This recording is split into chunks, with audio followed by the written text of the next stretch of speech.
नमस्कार, मी प्रीती स्वागत करते तुमचं रुचकर कट्ट्यावर। आज आपण पाहणार आहोत थालीपीठ। थालीपीठ हा मराठी खाद्यसंस्कृतीतील एक पारंपरिक, पौष्टिक आणि चवदार पदार्थ आहे। थालीपीठ हे पश्चिम भारतात विशेषतः महाराष्ट्रात लोकप्रिय आहेच।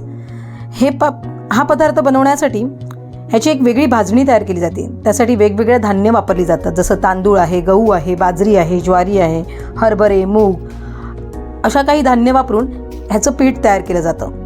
तसंच त्या पिठामध्ये खूप अशा भाज्या वापरल्या जातात। तुमच्या आवडीप्रमाणे तुम्ही भाज्या वापरू शकता।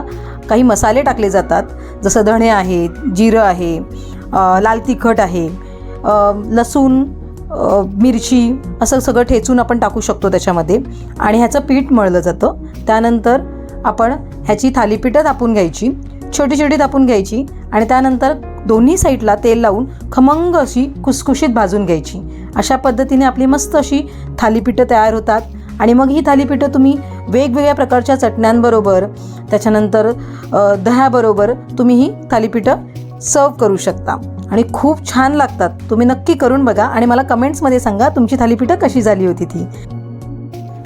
तोपर्यंत पाहत राहा रुचकर कट्टा। धन्यवाद।